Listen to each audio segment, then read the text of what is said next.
Hello, in this video I've decided to compare and contrast Western philosophies, including way of life and way of perceiving things, versus Eastern philosophies and how Eastern cultures view life, view the universe, and their way of living.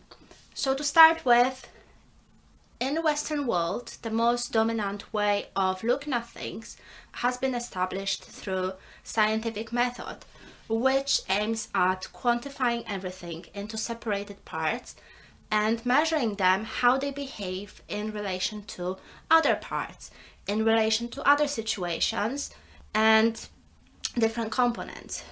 So this way of quantifying everything has influenced how we perceive ourselves, how we look at the reality around us, and how we look at people.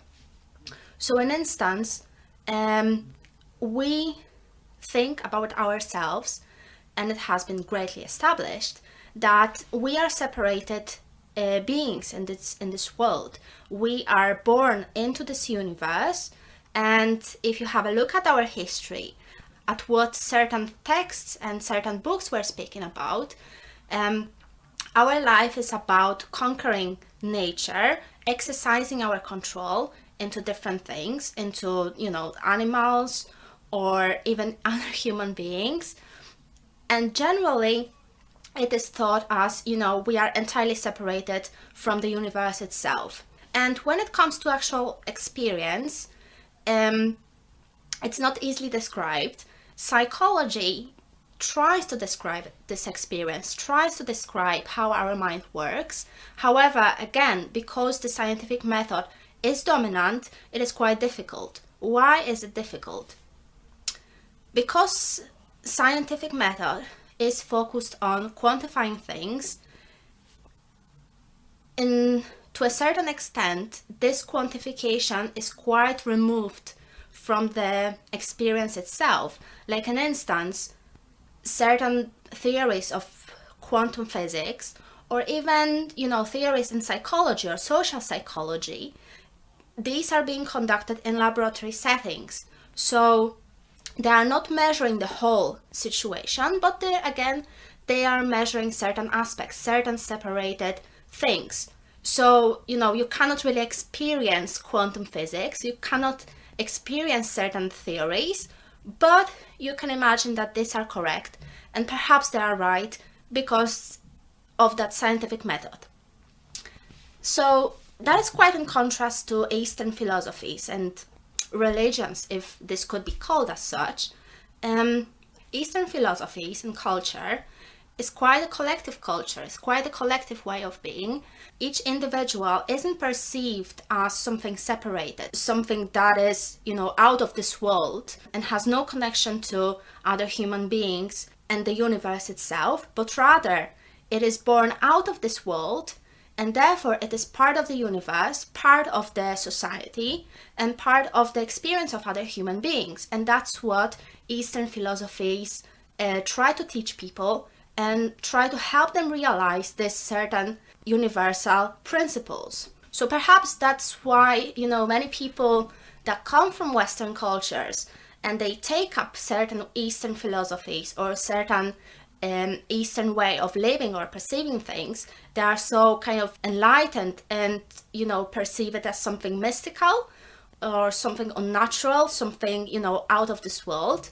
Other people from Western cultures, from the Western world, see these Eastern philosophies as, with a skeptical eye, with a skeptical mindset, because this cannot really be proved by scientific methods, by the Western methods of perceiving the things, perceiving the world itself. Although, there have been certain studies that, show the effects of meditation or confirm the, benefits of yoga and such. But again, the scientific method cannot focus on the whole experience, but focuses on certain aspects. That's why it's quite difficult to prove the validity of Eastern philosophies and Eastern theories. So that leads us straight to the fact that, in contrast to our Western philosophies, Western way of living, Eastern culture, or rather this Eastern philosophies, Eastern beliefs, they focus on the experience itself.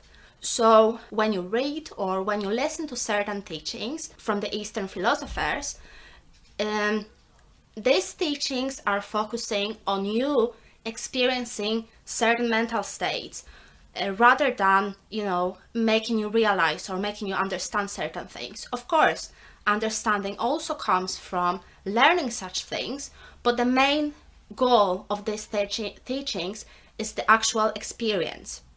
And that's what, in my opinion, that's what the scientific method is lacking in many ways, because this scientific method can only point to certain aspects, certain phenomena that occurs in our universe, but very often it's quite, difficult to experience such things. Like, I personally cannot really experience the behavior of particles around me, despite the fact that apparently scientific method confirmed how such particles are behaving. So this kind of way of looking at things, whether it's Western type of perceiving everything or Eastern one, points to the fact how different these cultures are. So we can see that in the West it's quite normal, or to a certain extent even it's required, to be, that firm individual.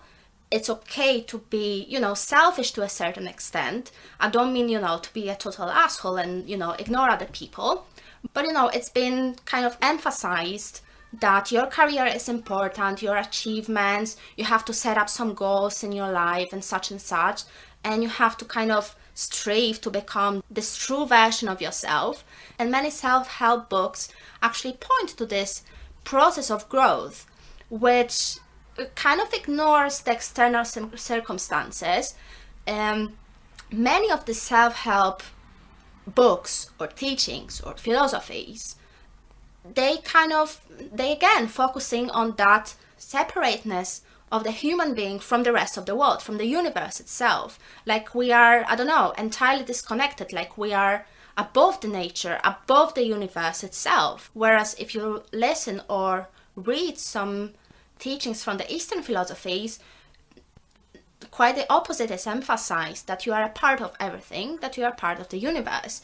And the goal of these teachings is for you to realize this at the cost of your ego, of your individuality, which is so precious in the Western world. So perhaps that is the reason why quite a few people, including Carl Jung, emphasized that for the Western man to take up Eastern philosophy and Eastern way of living can be quite dangerous. And perhaps this certain loss of the ego could be considered as one of the dangers, not including the other possibilities. And the same would happen if the person from the Eastern culture took up the Western philosophy. They would probably be perceived as entirely narcissistic, entirely selfish, and perhaps to a certain extent useless in Eastern culture, which is quite collective. There's that emphasis on, respecting other people, considering other people, appreciating other people, which very often is quite ignored in the Western world. So I hope I clarified these similarities, differences, however you want to look at them. If you have any comments, don't hesitate to drop them just below the video, and I hope you enjoyed this video. Thank you.